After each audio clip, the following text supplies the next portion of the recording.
Bem, pessoal, estamos aqui com o Wellington Júnior, treinador mental de atletas.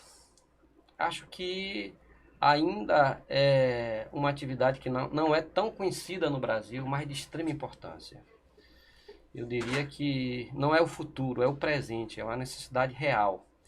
Por isso nós pensamos em trazê-lo aqui, já o conhecemos, um baiano, ex-jogador de futebol, que se preparou, tem um currículo invejável e tem feito um trabalho belíssimo aqui na Bahia, também fora da Bahia.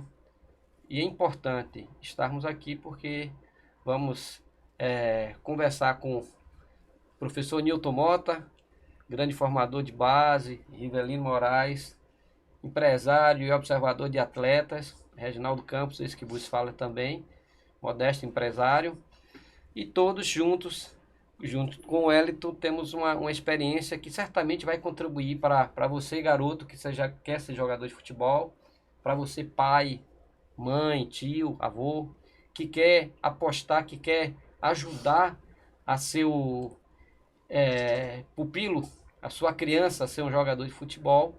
E certamente daqui vocês vão ter várias referências que vão ser importantes nesse caminho. A nossa intenção é essa é a proposta do Aprendendo Futebol, não é outra. A nossa intenção é de uma forma muito prática, passando a nossa vivência, contribuir de alguma forma para que o seu filho, o seu neto, o seu sobrinho venha a ser um jogador de futebol e não sendo, que também a gente possa ajudá-lo a perceber que é possível ser feliz sem o futebol também. Tô certo, Elton? Ou eu tô equivocado? É só ser jogador de futebol ou tem outra alternativa? Se apresente aqui pra gente, depois eu vou ler aqui, mas me fale um pouquinho sobre você. Primeiro agradecer essa grande oportunidade de estar aqui, né, com grandes profissionais, com carreiras estabelecidas, né? Nilton Mota, eu sou um grande fã. Não quando era atleta, tinha um pouquinho de medo, né? Mas todos reconheciam ali o seu grande talento profissional. Rivelino, que a gente se acostumou a se esbarrar também nas andanças da vida, né? Com um atleta ou outro. E você, Reginaldo, que eu sempre escutei falar, né? Sempre, Rivelino sempre carregou uma grande referência, que foi Reginaldo. E quando os atletas, eles reconhecem do seu empresário, né? Do seu assessor, alguém que ele fala bem, cara, isso é muito bom, né? É um grande sinal. E sobre o que você falou, eu acho que nesse desafio de um filho atleta, é muito mais seguro você investir nele para o seu desenvolvimento social, profissional, para todas as áreas que ele vai precisar desenvolver e aplicar o que ele vai aprender no esporte, do que somente você pensar no futebol. Porque já é estatisticamente provado que apenas em torno de 1 a 2% dos atletas que viverão dos seus sonhos. E o sonho desses garotos hoje é um sonho totalmente diferente. Eu me lembro que o meu sonho, quando eu estava ali na iniciação do Vitória, era jogar no Sub-20. Meus ídolos estavam todos ali. E hoje o garoto quer jogar o quê? Champions League, Copa do Mundo. As referências dele mudaram. Sim. E com isso também, né, o parâmetro mudou. E dentro dessa proposta de aprender futebol, eu acho que é o grande desafio, porque você aprende futebol para lidar com a vida. Eu vou ler aqui, vou apresentar para vocês quem é o Wellington. Wellington Júnior, é o Wellington Tavares Nóbrega Júnior, nascido em Salvador, criado em Salvador, correu o mundo tentando ser jogador de futebol e conseguiu ser, parou talvez de uma forma precoce, por conta disso morou em várias outras cidades, viveu em alojamento, passou por esse processo, tem 41 anos, é formado em Sociologia do Lazer e do Turismo, MBA em Coaching para Executivos, especialista em Psicologia Esportiva, especialista em Neurociência Aplicada à Performance, Master Coaching Training, Sociologia do Lazer pela Unime, né? Foi onde você fez, né? MBA Coaching você fez aqui na Brascoach e Deiner Game, uma escola americana. Pronto, ótimo. Obrigado pela ajuda. E você fez também aqui especialização PSI do esporte. Psicologia do esporte com a Farmate. Farmate. No futebol, ex-atleta, né? E finalizou sua carreira com 23 anos. Já trabalhou na captação também, num clube aqui da Bahia chamado o São Francisco do Conde, e assessoria de atletas aqui no IDUB, né? No IDUB. Isso. E há 8 anos é um treinador mental de atletas do futebol. Mas também já escreveu história, né? Ele tem um livro, ele lançou há pouco tempo, né? Que é O Meu Jogo Mudou, né? E também é idealista do Treinamento Fute, programa de treinamento mental e comportamento para atletas em formação. Coisa que ele vai descrever para a gente aqui ao longo desse podcast. O treinamento físico, o técnico e o tático, eles sempre foram vistos no processo de formação. No seu tempo, Mota, quando eu falo no seu tempo, no tempo que você teve no Bahia e no Vitória, você está em atividade, está na Jacuipense, está fazendo um trabalho belíssimo lá. Inclusive, no Palmeiras, qual jogador do Jacuipense? É o Vanderlan, né? Vanderlan. É um jogador que saiu aqui da Jacuipense ainda com Mota. Mas, no passado, se tinha essa preocupação com essa questão psicológica dos atletas, ou era só mesmo físico, técnico e talvez até o tático ainda era um pouquinho discreto? Bom, primeiro agradecer ao Wellington Júnior, né? A presença dele, uma pessoa que tem identificação com o esporte, com o futebol, e eu acho que vai ter muita coisa interessante nesse podcast. O futebol, eu estava vindo com o Wellington, a gente falando da implantação da parte física no futebol. A primeira faculdade de educação física que teve aqui foi da Universidade Católica. Quando a pessoa se formava em educação física, não pensava no esporte, ele pensava em dar aula numa escola. E a educação física foi sendo introduzida paulatinamente, a ponto do CND, Conselho Nacional do Desporto, obrigar qualquer equipe de futebol ou esportiva a sair do Brasil, obrigatoriamente teria que ter um preparador físico na delegação.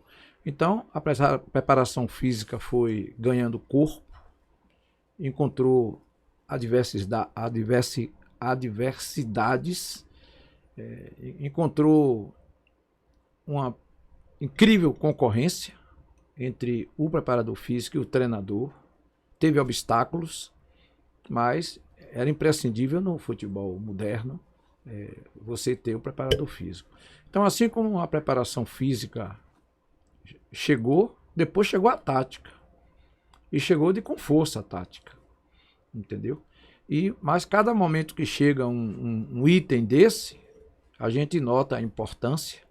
E começou nas Olimpíadas, em outros esportes, se fala em saúde mental. E eu queria dizer que primeiro era só futebol. Era só futebol.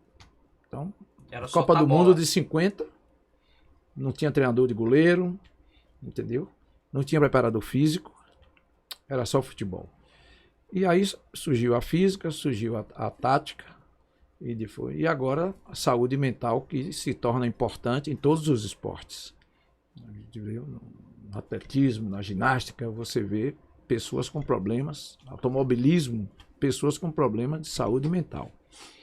Eu queria perguntar ao Wellington Júnior, o treinador brasileiro, ele é obstáculo para a implantação, o cuidado da saúde mental? Ele se sente concorrido, dividido a sua importância? O treinador, ele por si só acha que consegue ter um bom vestiário? Maravilha. Essa é uma excelente pergunta, Mota. E a gente precisa fragmentar o futebol para a gente responder, porque quando a gente fala de futebol e fala de treinador, a gente também precisa entender que etapa esse profissional está. Um treinador profissional, ele já está lidando ali com homens, com meninos com expectativas, e o futebol ali é um esporte altamente focado no resultado, e que para esse resultado acontecer precisa-se de várias coisas, disciplina, muito treinamento, é um outro jogo. Se a gente pensar na iniciação, vamos pensar que na iniciação a gente está falando de treinadores que devem ter o perfil de professores, no perfil de ensinar.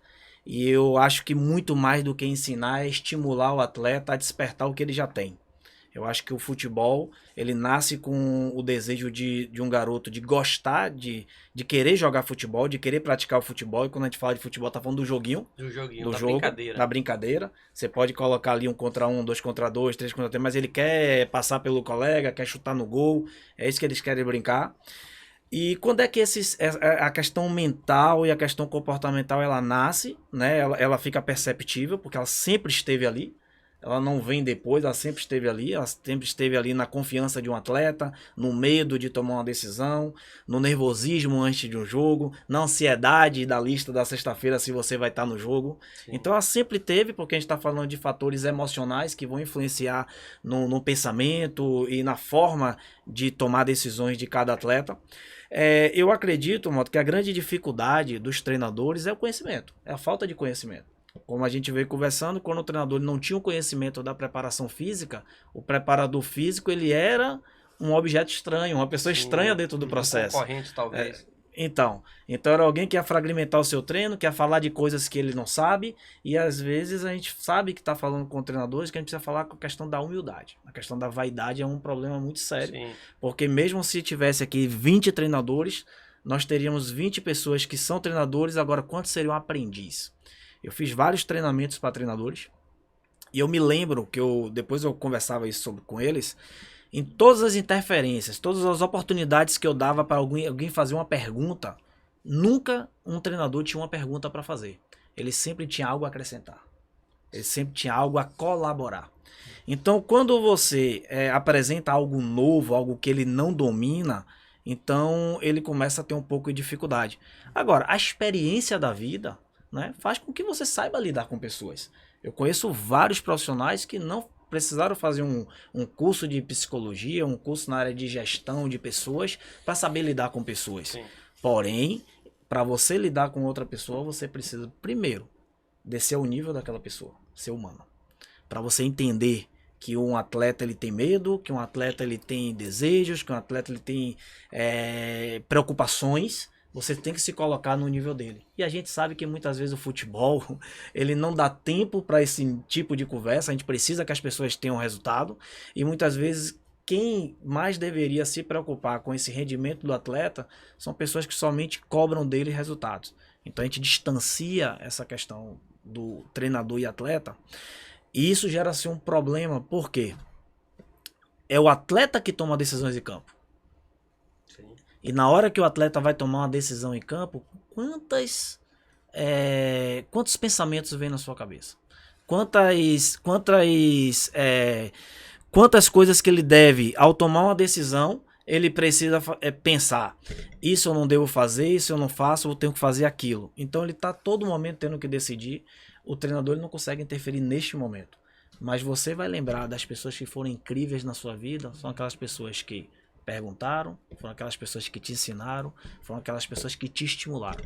Então, quando você tem um atleta que corre por você, quando você tem um atleta que faz algo mais porque te reconhece como líder, como inspiração, é diferente. Geralmente, quando a gente fala de grupos fechados, né, grupos vencedores, Sim. a gente inclui o treinador nesse processo de vencer, nesse processo de campeão. Então a gente precisa fragmentar isso aí. O atleta profissional, um atleta de rendimento, resultado. Um atleta de base e um atleta de formação. E o treinador ele precisa se colocar nesse papel no ambiente que ele está. Você, Riva, o que é que você fala aí nessa correria? A gente sempre busca um atleta e de vez em quando a gente vê um atleta no seu habitat normal arrebentando e quando a gente traz para ser avaliado num clube, ele não consegue ter a mesma performance, né? Mas, tecnicamente, a gente sabe que ele é bom. Silvio até, na última vez que esteve aqui, né? Ele estava falando sobre isso, que eventualmente acontece isso no Flamengo, quando ele leva algum atleta, né? Ele até conversa com o treinador, ó, dá mais uma semana. É o emocional mesmo que modifica? O que é que ele ainda não tem um preparo? O que é que você entende? Na verdade, o jogo mudou realmente. Foi muito sugestiva Vou mostrar aqui, ó, dá licença do Wellington. o tema do livro de Wellington. Vou até interromper, Riva, me perdoe. Esse livro, eu acho que é muito voltado também aos pais, né? Sim, sim. Porque o pai é uma peça extremamente importante, né, nesse processo, não é isso? Uhum. Então aqui a gente recomenda que vocês adquiram, é algo que vocês, certamente pais, avós, tios, vocês vão estar se preparando para de alguma forma estar contribuindo, né, para essa mudança de jogo, né, que requer hoje um pai que esteja mais atento, não é, que seja mais atento. Então o jogo mudou. Na verdade, quando a gente vinha fazer uma avaliação no clube, a gente vinha sem pressão nenhuma, estimulado, vamos no Bahia fazer uma avaliação. Passava ou não passava, mas não tinha pressão dos pais, não tinha pressão dos empresários. E hoje, o que é que acontece? O futebol em si já expõe o garoto desde cedo a uma pressão muito grande, como o Elito falou, o resultado. Só que hoje existe uma pressão ainda maior, uma carga maior, que são os pais. Hoje o pai já traz o garoto com avaliação, ou ele já está no clube, e os pais, eles colocam uma carga extra em cima dos seus filhos, em cima do atleta. Então hoje o treinamento mental hoje é muito importante. A gente que a gente mexe com garotos muito novos, a gente vê. Eu tenho um exemplo hoje, nós temos um atleta no Bahia, sub-12, e ele está passando por alguns problemas e a gente vê que ele está sofrendo um pico emocional muito grande de estresse.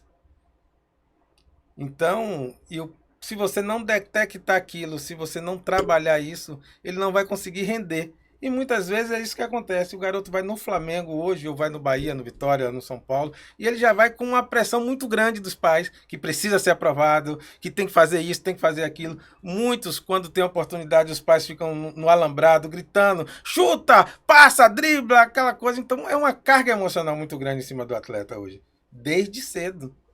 Se não bastasse a própria carga que o futebol já leva de competir, de ser melhor, de ganhar, que a gente sabe que o funil é muito estreitinho mesmo, só poucos vão chegar no ápice, hoje existe essa carga acima. Mas, velho, me diga uma coisa, o pai também não seria vítima? Porque, de certa forma, vítima de si mesmo, da sua vontade de ver seu filho, não apenas, Mota, ser um grande jogador de futebol, mas se realizar, porque é um desafio para ele, né? Então, esse não é um sentimento que como pai, eu, você, entendeu? Mota, você, não teríamos essa ansiedade, né? Eu acho que é normal o pai, de certa forma, não estou dizendo de você ser histérico, porque cada um tem um seu limite, né? Tem o seu perfil. Mas essa questão da ansiedade que os pais têm é normal, né? É natural pela expectativa. Sim. A gente está vivendo uma geração de filhos e que os pais tentaram, de repente, ser jogador de futebol, mas não teve o apoio dos seus pais. E hoje os pais querem dar apoio aos seus filhos, né? E existe também hoje um ganho, também uma recompensa muito grande proposta no final da jornada. Sim. Só que a gente muitas vezes está falando do início da jornada. Eu não coloco o pai como vítima. Eu acho que o pai já foi vítima durante muito tempo. Eu acho que o conhecimento está aí agora. E agora o pai ele pode ser parceiro. Porque a partir do momento que o conhecimento chega, o jogo ele precisa mudar. O jogo ele também precisa mudar para os pais. Os pais precisam ser responsáveis dentro do processo. Porque eu visitei todos os clubes Série A e Série B o ano passado, durante os últimos 2 anos. E escutei de todos os clubes dizendo que o problema, muitas vezes, do filho não performar é o pai. E isso não é novidade aqui para nenhum de nós. Não. Né? Não sei em que momento, em que estágio o pai ele pode realmente ser um problema. E justamente por conta dessas questões emocionais, dessa expectativa que se coloca antes da expectativa do próprio garoto, que é jogar bola. O garoto está tranquilo para jogar bola. Quando você oferece para ele algo além do jogo, e nós adultos muitas vezes fazemos isso, acabamos atrapalhando com a expectativa desses garotos. Mas vamos pensar antigamente, os pais não estavam ali, né, no treino. A gente conhecia os pais dos atletas quando era a Copa do Mundo, que aparecia ali, quem é o pai de fulano, quem é o pai de ciclano. Normalmente o garoto ele pedia uma vez no mês para fazer uma ligação para casa, aí ele recebia recado do pai. Hoje não, tá todo mundo online. Todo mundo ligado. O garoto termina do treino, o pai só enxergou o treinador falar com ele, já, o que foi que o treinador falou? Né? Tá lá em cima do muro, tá lá na grade, o pai tá lá depois do jogo. O garoto não conta mais a história. Ele não conta o que ele fez, o que ele faz. Então o futebol ele começa a deixar de ser divertido para ser algo que ele precisa se dedicar. E a gente tá falando de garotos que vai entrar uma fase de adolescência em que o mundo vai também se mostrar pro lado dele. E se o futebol foi chato durante a infância, na fase da adolescência vai ficar em segundo plano. E aí entra uma distração terrível. Então eu gostei quando o Rivelino falou, o meu jogo mudou, porque, de fato, Rivelino, é muito bom quando a gente reconhece isso. Que os parâmetros anteriores, eles servem como algo que aconteceu, tem pontos positivos, mas a gente precisa entender dessa geração, desse momento em que os garotos estão. Um garoto de classe média de Salvador, que tá treinando numa escolinha lá desde os 8 anos, e ele se encontra com 12 anos com um garoto que treinou lá em um time do interior, um projeto, normalmente 1 a 2 bolas, e que ele jogava mais do que fazia fundamentos, e com 12 anos esses dois garotos se encontram. Quem tem mais vantagem? Um está muito bem alimentado, está bem assistido pelos pais, e o outro, alguém está ajudando ele para estar naquele ambiente. Quem tem mais vantagem? Então a gente deveria fazer essa pergunta, porque muitos pais falam comigo assim, ó, Mota, se o meu filho tiver todos esses treinamentos, ele pode ser um garoto cheio de habilidades como o Vinícius Júnior ou Neymar? Então a gente não pode enganar os pais. Sim. Né? Então o garoto ele já traz algo de acordo com os estímulos que ele tem da própria vida. Sim. Cabe ao ambiente onde ele está, ele ser preparado para o desafio seguir. Esse garoto, quando ele chega dentro do clube, Reginaldo, ele vai conhecer outros garotos que já estão dentro do clube. Ele vai conhecer um futebol que não foi apresentado para ele. É tudo diferente. É outro futebol. É outra coisa. É outra coisa. A depender de como ele seja acolhido, isso vai impactar. Que é o grande, eu acho que a gente falou isso aqui na recepção. A recepção na base, tá aí diretores, aí vocês estão vendo aqui, ó, vamos dizer assim, o chão da fábrica falando para vocês. Nós estamos perdendo os bons jogadores porque essa fase de receber o atleta, ela é muito conturbada, é muito rápida. Só isso aí, você pega um jogador como o Júnior tá falando, então, que não tem, que ele vai sentir, ele tá com medo de certa forma, né? Pois é. E aí a coisa... E um alerta, nós vivemos numa geração dopamina. Por que o garoto tá o tempo todo no celular? Porque aqui tá dando prazer para ele, tá dando distração. Se ele não tem nesses ambientes, ele vai sair dele. Ele não vai querer jogar futebol. Ele no videogame ele já consegue fazer tudo o que ele queria fazer. No futebol ele vai ser avaliado. Ele vai ser criticado. Ele vai ser cobrado. Vai se criar essa pressão dos pais. Tem garoto hoje que ele, né, financia a família. Então, e o pai vê de um, ele compara com o outro. Criança não gosta de ser comparado. Não é verdade? Então imagine, esse garoto ele chega no clube com todos esses desafios e ele pode simplesmente acabar com tudo isso. Quer ir para casa. Na nossa época, antigamente o garoto voltava para casa, ele sentia medo, ele falava assim, tô com saudade. Ele não queria saber se a comida do clube era melhor, se a cama do clube era melhor, ele queria voltar para casa por causa da saudade. Hoje o garoto ele vai dizer isso aí porque ele quer fugir daquela pressão. Então a gente precisa entender e preparar cada vez mais esse garoto para esse ambiente. Agora, o clube ele é fundamental nesse processo. O treinador é fundamental nesse processo. Porque muitos garotos, quando ele sai, um baiano que sai daqui para São Paulo, quando ele chega lá, ele deixa de ser o João, ele vira o baiano. Então ele já mexe logo com a identidade dele. Então eu lembro que quando eu jogava, além de virar o baiano, eu ainda tinha que mostrar para todo mundo que eu não era preguiçoso. Eu tinha que acordar cedo, eu tinha que correr, porque qualquer coisa, se eu atrasasse, é o baiano.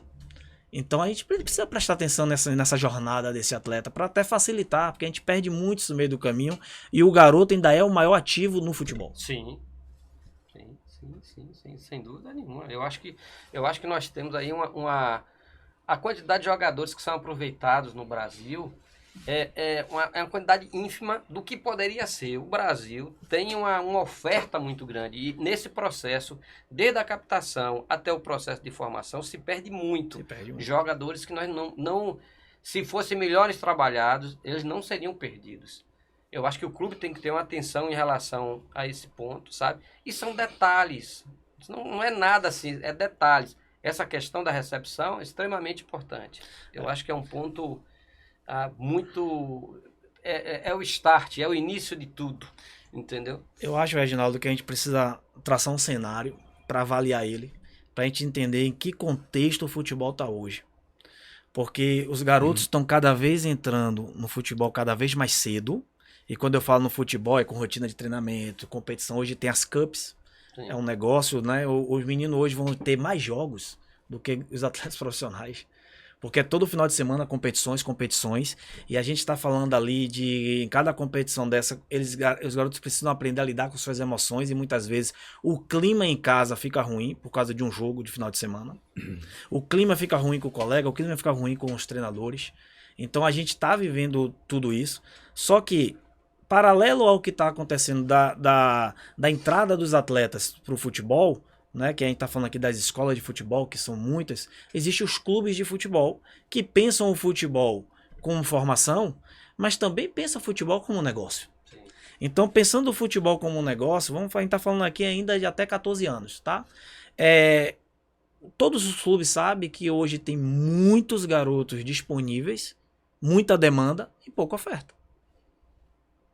Então a troca ela vai ser cada vez mais natural, vai entrar cada vez aquele que está melhor, não existe processo, se vende uma ideia de processo, mas não tem processo, e o garoto ele vai chegando cobrado desde o dia que chega a ter que ser melhor a cada dia, a competir com o outro, e aí vai nesse processo. Beleza, tá tudo certo. Só que a base hoje nos clubes ela é o quê? Uma grande peneira. Até os 14 anos, espera-se que 90% desses garotos desistam do futebol. Para que somente aqueles 10 que conseguiram, que resistiram, né? Claro que é um cálculo não é científico, eles continuem, porque a gente sabe que quando começar o Sub-15, começa um jogo totalmente diferente. Totalmente diferente. E a gente já viu hoje que a profissionalização, ela não está mais só no profissional. Sub-20 hoje já é um pré-profissional, mas com força. A rotina de um atleta Sub-20 de um time de Série A é uma rotina profissional.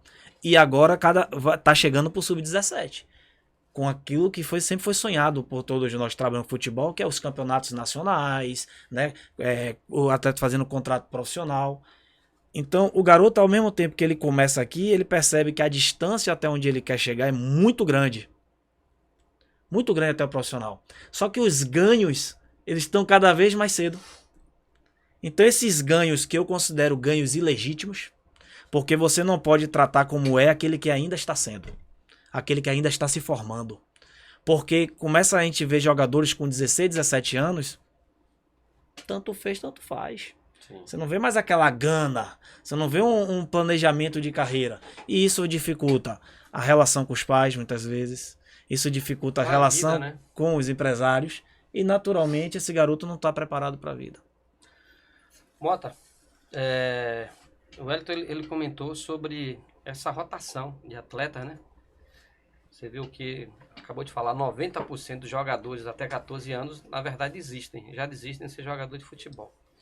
Eu, como empresário, a gente sempre ouve falar, em vez em quando, Riva também vê isso aí, alguém me liga, não, é que meu filho joga futebol, mas ele vai fazer um teste lá, mas depende do empresário, porque seu empresário ele não vai passar. Você que viveu do outro lado, recebendo os atletas, também convivendo com os empresários. Acontece desse, fique à vontade, fique totalmente à vontade, acontece isso, o empresário consegue segurar o atleta e aprovar um atleta dentro do clube? Não. Isso, porque o futebol hoje Gilmei Aimberê, que hoje está no Palmeiras, ele diz assim, que futebol não tem nem moita nem muro. É o jogador e a bola. O problema é que o jogador hoje, ele está infeliz. Ele está tenso. Porque o Wellington vai falar sobre isso lá na frente. Ele disse que um treinador hoje chamou a atenção de um atleta dizendo que ele precisaria ser protagonista. É uma incoerência, porque os treinadores não deixam os atletas ser protagonistas. Então o jogador hoje sofre pressão em casa, sofre pressão no clube através de seu treinador, que cada vez mais, ele para entrar no clube, a recepção é árdua, é difícil, porque não tem. Eu me lembro, no meu tempo forte do Vitória, em que a gente trazia jogador de tudo quanto é lugar do Brasil, vários jogadores, Alexandro, Alec Gol, no primeiro dia no Vitória, ele disse que queria ir embora. Mas eu tinha uma pessoa no Vitória, grande profissional, que está no Fluminense do Rio hoje, Leiva. Leiva era a pessoa que dava ao atleta essa confiança, fazia com que ele não estranhasse a saudade, primeira vez de casa, e ele convenceu o Alexandro a permanecer. Então, a saúde mental dele foi restaurada, entendeu? Foi clareada. Então, isso é importante. O que eu vejo hoje, em cima desse fato do treinador que pediu para o jogador ser protagonista, entendeu?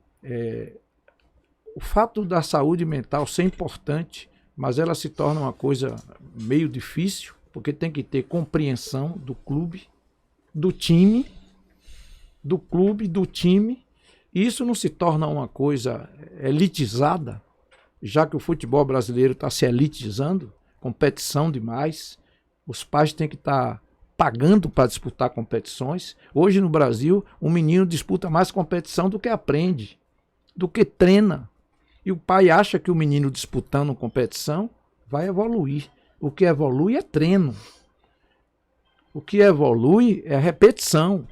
Porque a competição é bom e não é. Só competição não serve. E como os pais que podem pagar, os filhos jogam, o futebol no Brasil está elitizando. Então, esse obstáculo de ser uma coisa assim pouco acessível para um time mais pobre, de pensar em saúde mental, e essa participação cada vez mais efetiva do pai e do treinador, tolhindo do jogador a liberdade, porque ele, para ser feliz, tem que ter liberdade. E ele está sendo pressionado. Isso não é um obstáculo para a saúde mental, ganhar corpo e ganhar espaço dentro do futebol? Imagine na cabeça de um atleta, né? O complemento desse livro é justamente, eu falo que o jogo mudou, mas eu falo sobre o verdadeiro jogo que acontece na mente de um atleta. Imagine a confusão na cabeça dele. Ele está lá treinando e você descobrir esse jogador lá no interior. E ele está treinando no ambiente dele e ali ele está performando e alguém viu, né? O Silvio viu lá do Flamengo, viu, gostou e falou assim, poxa, eu vou levar para o Flamengo, vou levar para um clube. O sonho desse garoto, né, tá maravilhado. Ele não tá no Flamengo, mas ele tá entrando pela porta do Flamengo. Eu costumo dizer que as escolas, os clubes de futebol, a base, ela tem que ser pensada de fato como uma escola. Sim. Você tá ali para aprender. E se você não passar de ano, você não vai ficar. Você tem que aprender esses conteúdos. Agora pense que o garoto chega lá, ele vai ter acesso. Um garoto que sai de uma escola pública. Ele consegue entrar e performar logo numa escola particular, uma escola boa da cidade? Não. Vai levar um tempo. Tem muitos garotos que vão pro clube e o pai fala assim, eu quero uma bolsa. Mas o menino não quer. Porque o menino tá estudando lá na escola pública, chega lá, ele vai para uma escola que vai exigir um pouco mais dele, ele vai ter mais dificuldade. Não é porque ele não quer estudar, mas ele vai ter mais dificuldade. Então ele vai chegar lá dentro daquele ambiente onde ele vai escutar coisas sobre futebol de forma diferente. Vamos pegar esse exemplo aí do protagonismo. Porque a gente sabe que uma coisa é certa, em qualquer área do futebol, em qualquer fase do futebol, seja profissional, seja base, seja iniciação, existe um jogador quando ele tem confiança, existe um jogador quando ele não tem confiança. Não é verdade? Quando você tem confiança, a sua personalidade se aflora, você chama a responsabilidade, você faz o que você sabe, você surpreende, você manda uma mensagem para quem está do lado de fora. Quantas vezes você foi assistir um jogo, independente do lugar, você estava ali, algo aconteceu que te atraiu a atenção ali no campo. Um feeling, você olhou, rapaz, que foi aquilo? Aquilo ali que desperta e que é enviado um convite, uma mensagem para quem tá ali observando, fala assim, preste atenção em mim, porque eu tenho algo para mostrar. Eu sou diferente. Não é assim? A gente anda com observadores técnicos, é isso que eles buscam, principalmente os da antiga. Cara, não sei.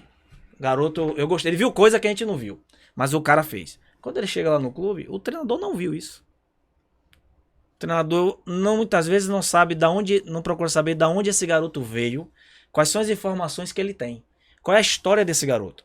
Eu tô falando agora de um clube grande, uma situação real. Um garoto de 14 anos, ele volta para casa desesperado para conversar com a mãe dele, porque o treinador, ao final de um jogo, chamou ele e falou assim, ó, você precisa ser mais protagonista. Cara, todos nós aqui entendemos até quando o treinador quer dizer isso pro atleta, né? Que ele precisa tomar mais decisões, que ele precisa ter mais confiança, que ele precisa acreditar nele. Na minha época, você precisa ter mais personalidade. Não é verdade? Mas eu preciso respeitar o garoto, até onde ele sabe, né? Eu, como profissional da mente humana, eu preciso entender que o conhecimento, ele se dá por sinapses neurais. E você não pode, se você já fez aquele caminho, você precisa respeitar aquele que não fez ainda.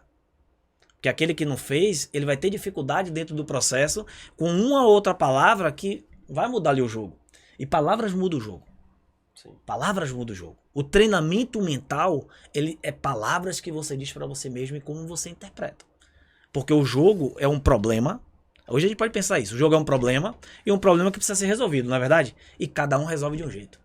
O lateral resolve de um jeito, o volante resolve de outro. Para isso, cada um tem habilidades diferentes dentro do jogo para resolver problemas. Então esse garoto chegou em casa desesperado, mãe, o que é ser protagonismo? O que é ser protagonista? A mãe olhou, falou, não associou futebol, protagonismo, e agora? O que é que eu faço? Só que pro treinador, o garoto fez assim, ó, tá bom, professor. Ele nem sabe o que é. Eu entendi tudo. E o melhor treino, meus amigos, não é o treino que o treinador sabe. É o que o atleta entende, porque a gente precisa entender o seguinte, nós precisamos servir o atleta. O atleta é o protagonista.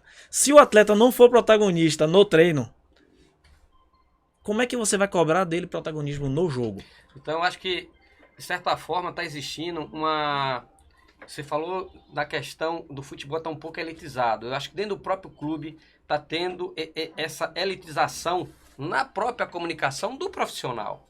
Porque eu vejo que essa responsabilidade não tem que ser do garoto. O clube tem que ajudá-lo a ser protagonista. Porque ele, quando ele chegou ao clube, ele chegou porque ele tem uma qualidade, ele foi observado, foi avaliado por um funcionário do clube e ele não está ali à toa. Agora, essa outra parte é uma questão que deve ser desenvolvida dentro do próprio clube. O clube tem que trabalhar esse tipo de coisa dele ser protagonista. Agora, se falar para ele diretamente, você tem que ser protagonista, ele não vai saber o que é protagonismo. Exatamente. Uma polêmica agora, pode ser? Claro. Olha só, o garoto ele tem que tomar decisões o tempo todo. E ele só vai tomar decisões a partir do que ele tem ou do que ele foi estimulado a fazer. Ele não vai te dar, ninguém vai te dar aquilo que não tem. Você não pode esperar de um atleta aquilo que ele nunca fez ou nunca se preparou para fazer. Tá? Mas eu já vi muitas vezes Mota fazendo isso na época de Bahia, tentando argumentar com o treinador que ele é que desenvolve o atleta. O atleta ele não toma almoça, a janta e ali ele ganha o desenvolvimento. Ele lê um livro e dali ele sai um jogador melhor. Não. O treinador ele precisa servir, qualificar o atleta. E eu vejo muito isso aí também com o João Paulo lá no Palmeiras. Então, o treinador ele não pode aparecer mais do que o jogador. O atleta é o ativo do clube. Ele é o porquê de existir um clube. Todo investimento é feito no atleta.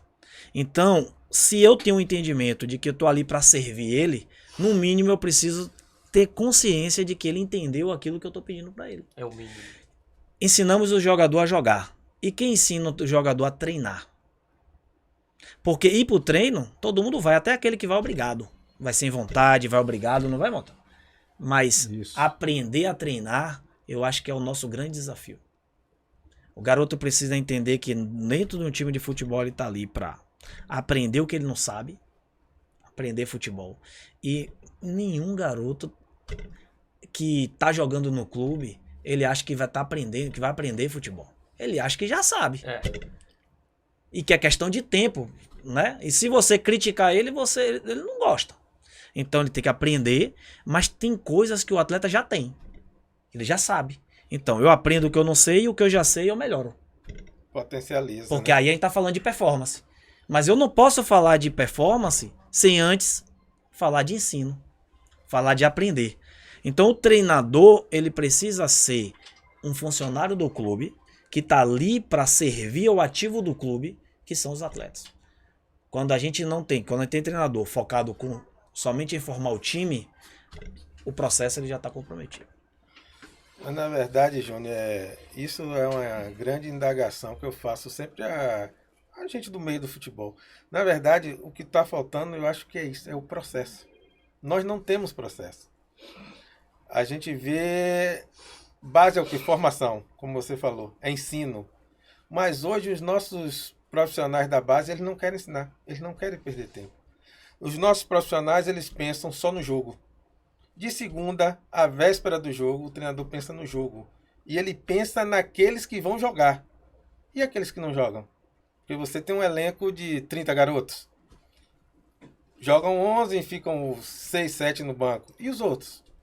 Então aqueles são deixados de lado. E como é que fica a cabeça daqueles garotos? Como é que você forma aqueles garotos?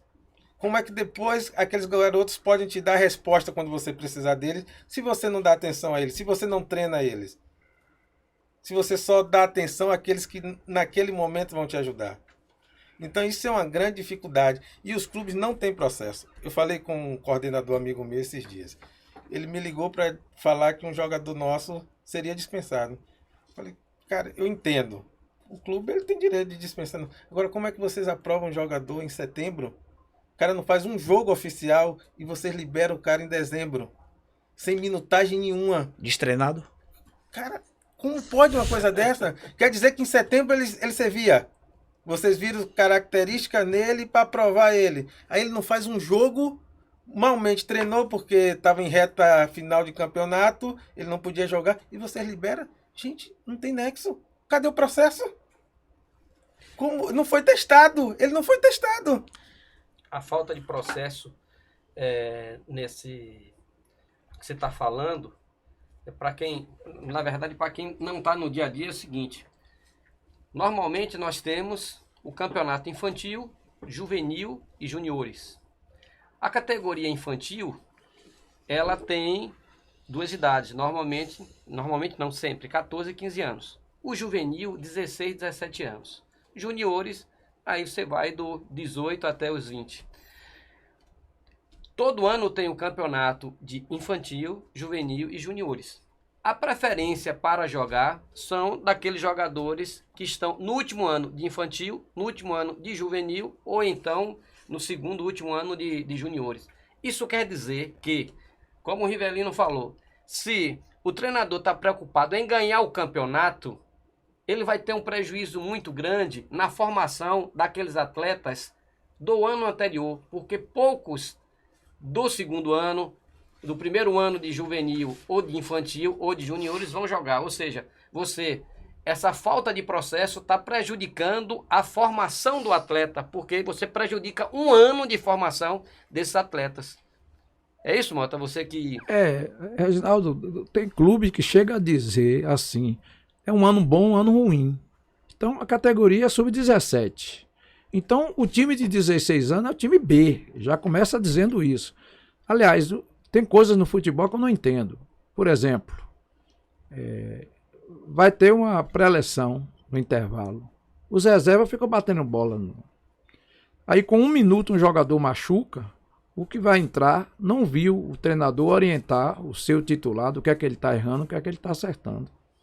Ele então abraça o jogador e mostra um campinho magnético ali, pronto. Então ele já resolveu. Há uma distinção entre o titular e o reserva nos clubes.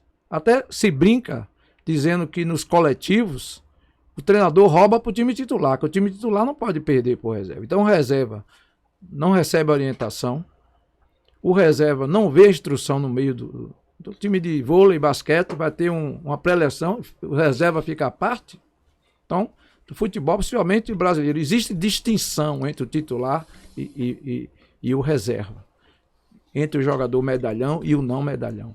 E aí começa a ter uma série de coisas que a gente vê que prejudica o futebol. E a gente não quer fazer podcast aqui só para ficar criticando. Mas a gente está num país que um jogador como o Endrick, ele basicamente ganhou o jogo contra o Botafogo.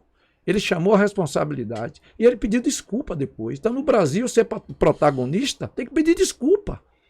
Ele pediu desculpa aos colegas, que eu achei bonito aquilo, por um lado, pela humildade dele. Entendeu? Se for sincera, tá ótimo, ele tá no caminho certo. Então, o cara decide o jogo, é o melhor em campo, ganhou todos os motorrádio, como dizia antigamente. Ele desequilibra e depois ele pede desculpa aos colegas e ao público, de um modo geral, que ele foi protagonista. Eu fui o melhor em campo, eu arrebentei, quero pedir desculpa. Quer dizer, ele pediu desculpa. Então, no Brasil, hoje, ser protagonista tá difícil. E a mãe do colega que perguntou o que era protagonista para o Wellington Júnior, é igual a um jogador sub-20 do Vitória, que um treinador reclamou com ele, porque quando o meia pegava na bola, naquele tempo tinha meia, e queria que o jogador fechasse em diagonal. E chamou atenção no intervalo. E aí o jogador disse: professor, me desculpe, o que é diagonal? Quer dizer, é um jogador sub-20. Nós não estamos caracterizando aqui que o jogador pensa pouco. Teve um jogador do Vitória que disse que nós somos burro mesmo. Nada disso. Tem muito jogador inteligente. Sim. O jogador de futebol, ele tem uma meta, porque, como diz Evaristo, duro é o jogo. Seria bom. Futebol até é ótimo. Viagem, né? Compras, hotel bom, comida boa, comida melhor do que a de casa, mas tem um jogo. Então, duro é o jogo. Então, em futebol tem muito jogador inteligente. Agora, a gente está aqui para tratar de saúde mental. A saúde mental, você acha que os clubes colaboram com saúde mental? Hoje, quais clubes que você sabe que tem profissionais contratados para implantar a saúde mental dentro dos seus elencos de formação? Bom, Mota, nessa andança também pelos clubes, uma excelente pergunta. Nessa andança pelos clubes, eu sempre procuro saber onde é que fica o departamento, né, de psicologia e saúde mental do clube. E a gente vê assim boas ideias, né, boas ideias do que fazer, mas eu tenho uma crítica sobre isso. Eu participei em janeiro de um congresso, ano passado, né, um congresso de ciências do futebol, e ali estavam profissionais da área de psicologia, da área da pedagogia, assistente social, que são profissionais hoje muito ativos dentro do clube, né? Principalmente para essa garotada da iniciação. Eles são fundamentais ali para poder cuidar do cronograma de estudos, né? De criar ambientes além do futebol, porque o garoto precisa saber que não só existe futebol, existe outras coisas, outras inteligências que ele precisa desenvolver, e isso é importante. Mas a minha grande crítica é o seguinte: o garoto, quando ele entra no clube, o desejo dele é ser jogador de futebol. E quando ele encontra profissionais que ele pensa assim: aquele cara vai me ajudar a ser um jogador de futebol. Então, o grande desafio da psicologia e das áreas de suporte ao futebol é criar ambientes que dê esse atleta uma vivência de mundo, mas que ele consiga pegar essa vivência, todo esse ganho, e encontrar aplicabilidade no futebol. Porque eu tenho certeza do seguinte: os atletas ainda entram no clube por conta das suas qualidades técnicas. Ninguém vai entrar no clube porque é bonzinho, porque não falta aula, porque é bom filho. Ninguém. Conhece esse, Malta? Mas você já viu mãe chegar e falar assim: deixa meu filho dar uma oportunidade, ele é um bom garoto, acorda cedo, treina todo dia. Não é prerrogativa para entrar no clube. E ele também não entra no clube só porque ele quer. Porque se você perguntar quem quer jogar, vai aparecer todo mundo. O que a gente apresenta é uma oportunidade e ele precisa vir pegar. E no ambiente que todos querem, existe um ambiente de competição, onde várias pessoas querem, e se todo mundo tem o mesmo objetivo, agora o que é que eu preciso fazer para me destacar? Desenvolver minhas habilidades. Então eu preciso pegar essas habilidades que me ofertam fora, desde ler um livro, desde participar de uma palestra, e encontrar essa aplicabilidade pro futebol.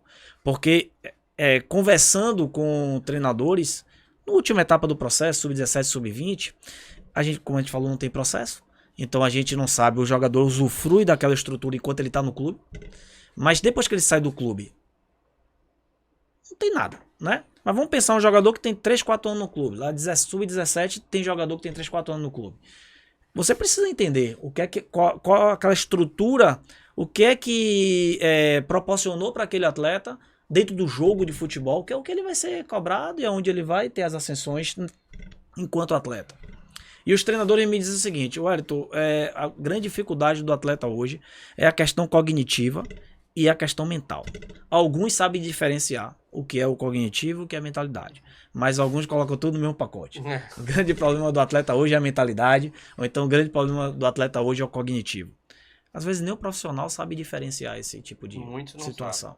Então, estamos preparando esse atleta também para desenvolver essa mentalidade, para o atleta ele entender o motivo do treino, para ele entender um pouco sobre por que ele treina aquela atividade, né? O que é que ele vai fazer no futebol quando vai jogar uma competição.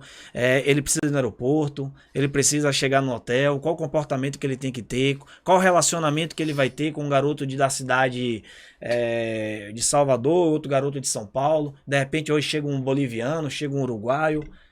Que tipo de relacionamento? Eu viajei com alguns atletas para a Europa com garotos de escola particulares. E chegou lá, o garoto, a gente estava no estádio do Benfica, sendo recepcionado numa turnê lá dentro, e um garoto chegou para mim e perguntou: que time é esse? É grande? Ou seja, ele está sonhando ir para a Europa, mas ele não reconhece nada que está lá. O Hendrick chegando no clube hoje, falando inglês e falando espanhol, mostra pra gente, de fato, que o jogo mudou e quem não se preparar para esse jogo vai ficar cada vez mais para trás. Porque como não tem processo, e o processo é de avaliação de peneira, 10% vão continuar, porque de 10% tirar 1 é mais fácil do que de 90%, não é isso? Sim. O jogo mudou. Não, sem dúvida nenhuma. Ô, Júnior, em cima disso, para não perder meu raciocínio, eu tenho um grande exemplo de como, se você acolher, se você der atenção, e se você formar todos os atletas que estão na sua mão, você consegue obter resultados que você nem espera. Nilton Mota foi convidado para ir para o Cruzeiro. E lá, primeiro ele foi para o Itaúna. E o Cruzeiro já tinha um time formado, infantil, muito bom. Dudu, Thiaguinho, que era fenômeno naquela época. E os jogadores que chegavam, que eram aprovados, que possivelmente ficariam em segundo plano, até porque muitos eram o Infantil B, ia para o Itaúna com Mota. E nisso nós levamos Seba e assim. E Mota, junto com a equipe dele, formaram o Infantil e disputaram o Campeonato Mineiro como time B do Cruzeiro.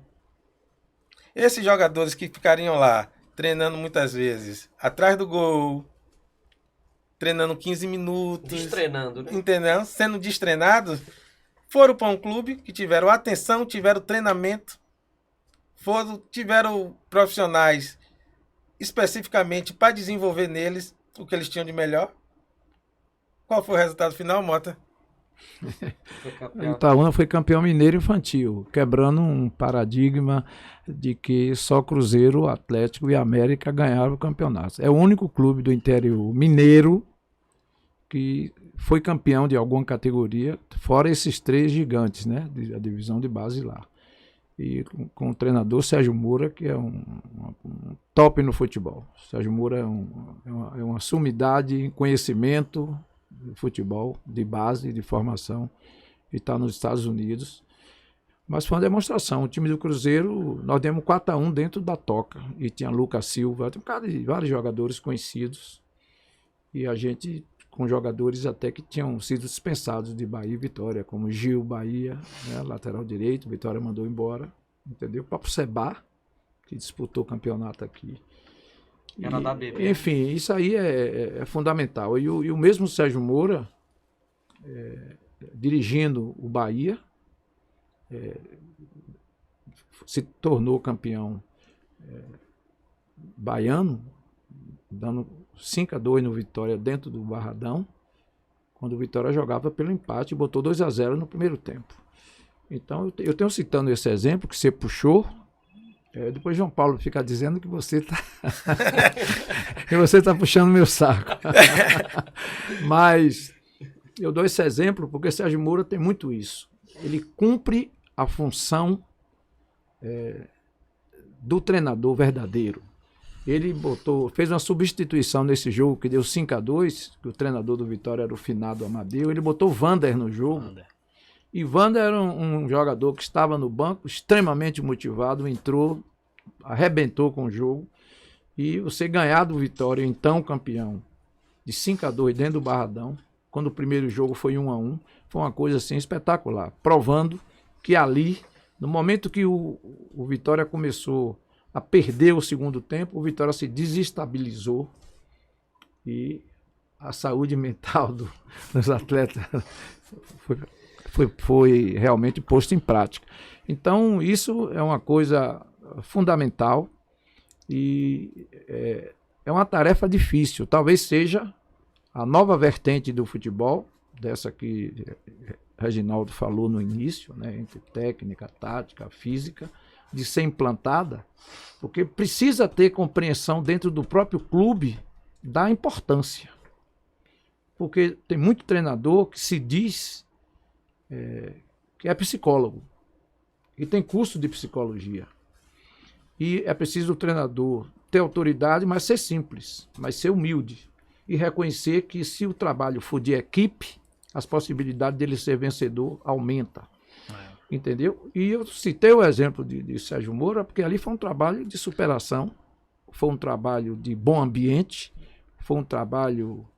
O nosso goleiro era Juan, entendeu? Juan hoje... Juan maluco, como dizem, ele é tão maluco assim. Então, de jogadores Bs, jogadores desprezados pelo Cruzeiro e alguns que chegaram, se tornou campeão mineiro. Maravilha. Então, o lado mental tem uma força no futebol extraordinária. E não é só ser campeão, né, Mota? Naquele time ali, vários jogadores chegaram ao profissional e estão tendo sucesso ainda hoje, né? E a gente avoca o passado, e você vê, por exemplo, Vicente Feola foi campeão mundial pelo Brasil em 58. Diziam até que ele dormia no banco. Ele deixava o time jogar. Não é você estar puxando coisas do passado, mas hoje é uma tarefa difícil ser jogador. Os percentuais dizem. Tarefa difícil o cara se virar um jogador profissional, porque ele encontra obstáculos demais. E se ele não tiver guardiões dentro do próprio clube, do ambiente de trabalho, vocês citaram uma coisa aqui fantástica, que era um dos maiores problemas que eu enfrentava quando estava em clube grande. O jogador vim do interior, num colégio municipal de sua cidade fraquíssimo, e de repente, mercê da nossa amizade, a gente conseguiu uma vaga em colégio de nível, como um colégio integral, entendeu? Que a gente tinha amizade com o nosso Zenga, né? E ele, às vezes ele dava bolsa a jogadores. O jogador tinha dificuldade. Ele não tinha base para entrar num colégio daquele. Então, isso leva para o campo. Eu levo para o campo hoje. O jogador, o que ele sabe, ele não tem conhecimento, capacidade de compreender de logo aquelas exigências táticas que o treinador lhe apresenta.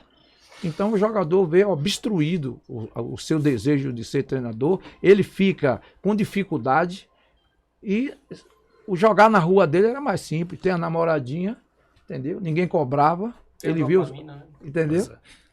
Eu acredito e aí que... ele troca o sonho por uma realidade mais palpável e mais feliz. Aproveitando o que Mota falou,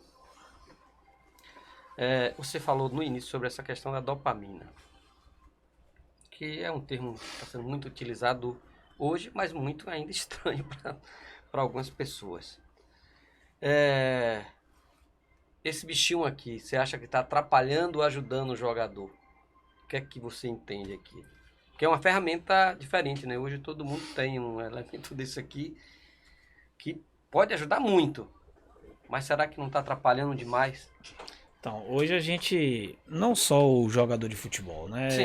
A gente está falando de uma geração né, que hoje é uma geração, chama-se geração Mundial, dopamina. né? Mundial. Hoje eu tenho filha e a gente sabe que hoje é um desafio para todo pai saber lidar com esse tempo de uso de eletrônico, tempo de tela em casa e a gente ainda não sabe quais serão as consequências disso no futuro, mas a gente já consegue ver algumas consequências disso no relacionamento, né?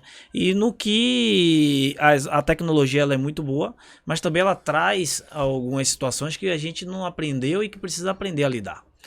Pense que 10 anos atrás, e hoje os jogadores, né, nessa geração aqui, tudo que ele coloca tá lá no Instagram. Ele coloca que ele assinou o primeiro contrato com o clube, né? Então ali quantas pessoas já ficam sabendo dessa informação? Então, a partir do momento que essa informação ela é dada, o comportamento também desse atleta muda, porque ele passa a ser um atleta referência, ele passa a ser um atleta visado, junto a isso o direct dele também passa a ter mais convites, mais informações, uma simples coisa, mas que já muda um comportamento, né? Vamos pensar aqui que hoje o garoto ele vai utilizar o celular, onde você pode aprender hoje um curso de inglês, onde você pode fazer um curso de mental, né? Eu tenho um treinamento mental e comportamental e que eu gostei muito desse treinamento, cara. Eu acho que os feedbacks são incríveis e que ele pode fazer a partir do celular. E isso é muito bom. Agora, junto a isso também você tem acesso a outras coisas porque fere a base justamente da criação do adolescente. Porque aqui você vai ter acesso à pornografia, você vai ter acesso a olhar o outro e achar que o outro está muito melhor do que você. E isso é um ponto que a gente precisa falar na base hoje. É a questão da autoestima. A gente precisa falar da autoestima do atleta. Sim. A gente não pode achar que o jogador de futebol é só aquele cara que tem sucesso, sendo que a gente tá falando de 1, 2, 3 e a gente tá falando de 27 que não estão no mesmo patamar. Então essa falta de autoestima ela também interfere no processo de formação. A gente precisa falar da transição, porque o que é que isso acontece? Cada vez que você chega a um estágio, o maior problema de quem alcança alguma coisa é voltar ao estágio anterior. Não é verdade? Um garoto que sai daqui da escolinha e foi lá para um clube. E ele tá lá. Beleza, comemoração, felicidade, posta tudo nas redes sociais, beleza. E 2 anos depois se ele volta. Como é que tá esse cara? Ele para? Como é que tá? Esses 2 anos ele aprendeu alguma coisa? Como é que ele tá nesse processo? Então autoestima, transição e alta performance são temas que a gente precisa debater um pouquinho. Porque o desafio é você perguntar ao seu atleta, é o seu filho atleta, pergunta pra ele o que é alta performance. Mas não pergunta a um garoto de 14 anos, não. Pergunta a um menino a partir de 15 anos, um atleta profissional, o que é alta performance. Porque esse termo ele entrou no futebol. Mas muitas vezes a gente não sabe. Então, o que é que tem a ver o celular com a alta performance? Qual o maior inimigo da alta performance? Desconcentração. A distração. E a distração é algo que... É o que a televisão mostra muitas vezes, é a distração. É o momento do atleta jogador, sabe, Mota? Com as roupas bonitas, chegando cheio de gente. Aquela boleirada. Isso aí o atleta adora. Eu lembro de um atleta, quando eu trabalhava com assessoria, um atleta do Bahia, eu falei pra ele, ó, um dia, quando seu contrato acaba em janeiro, fevereiro não tem salário não, viu? A roupa envelhece, celular fica defasado, e aí? Eu acho que você falou uma coisa que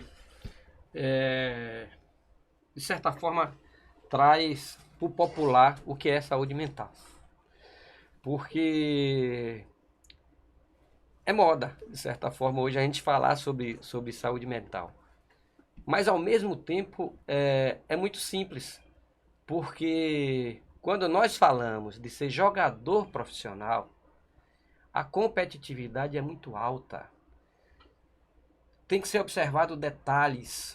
Você não pode ter espaço para distração. Só que nós vivemos numa sociedade que nos impele a sermos distraídos, inclusive adultos. As crianças mais ainda. Quando falamos do celular, é por isso. Aqui nós conseguimos, em tão pouco tempo, algum tipo de dopamina, de alegria, de prazer, que nos faz tirar do verdadeiro compromisso e do verdadeiro caminho. Esse é o trabalho que tem que ser feito por um profissional, um treinador mental. O Wellington Júnior, ele faz esse trabalho, é algo que é extremamente importante. Complementando, eu sei que alguns diretores, talvez até amigos também, podem ficar chateados com a gente, Mota, Rivelino, porque dá a impressão de que a gente está falando mal. Não. E a nossa intenção não é essa, porque a gente não está querendo vender aqui uma coisa, um desastre para ter seguidor. Não é isso. A nossa intenção é agregar, sim.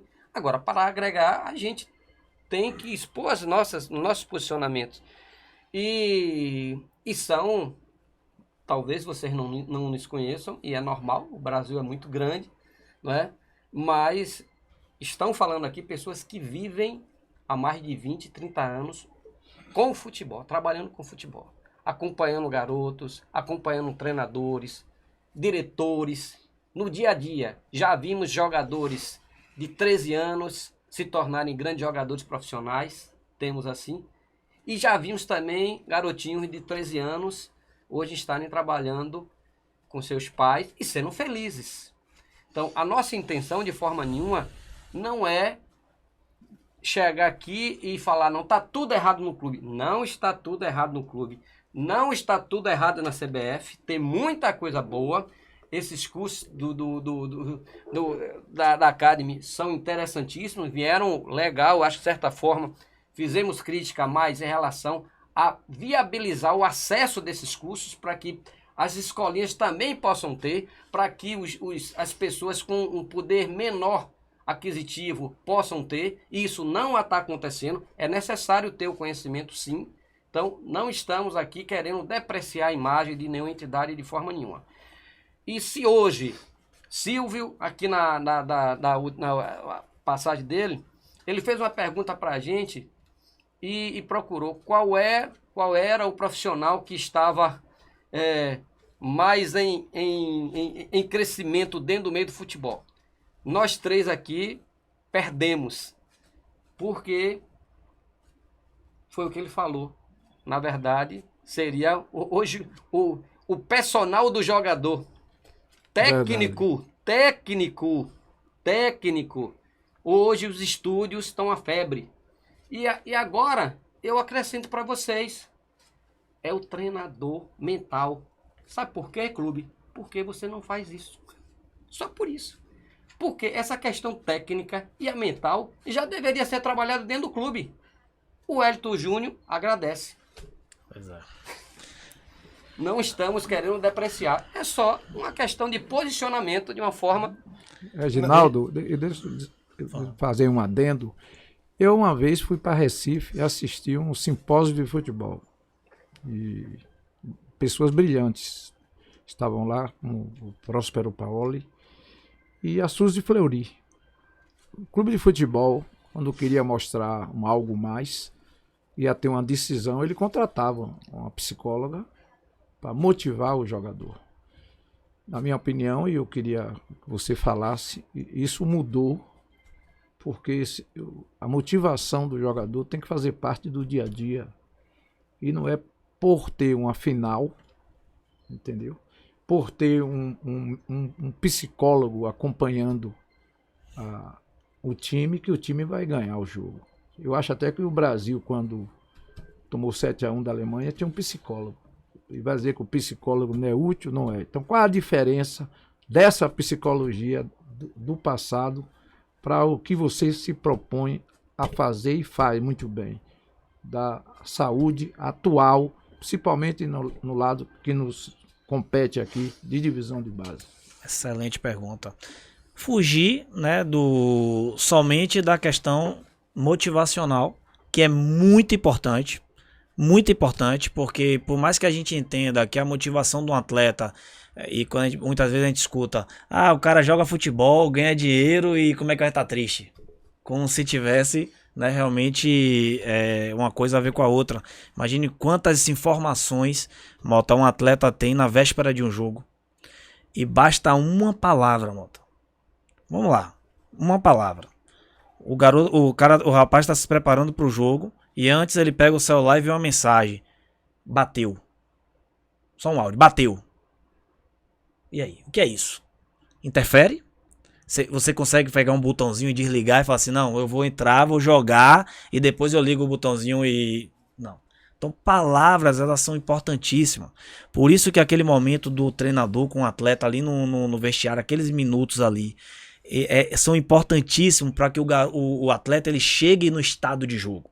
Só que aquilo não se sustenta por muito tempo. Ali é uma descarga dopaminérgica, né, motivacional, que faz o atleta chegar, mas quando ele entra em campo, os medos vêm.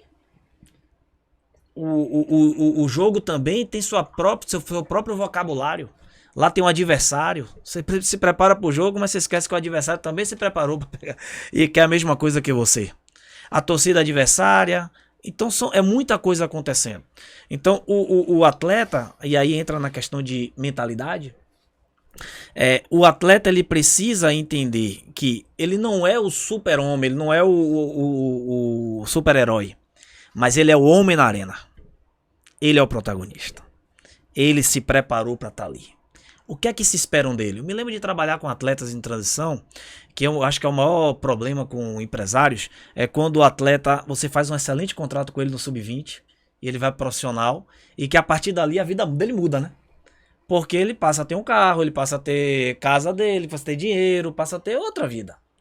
No contrato que ele assina é um contrato de imagem, não é verdade? Que na base ele não assina. Então eu falava pro atleta, ó, quando você tá aqui em campo, não é o Severino de Almeida, não, é o jogador tal.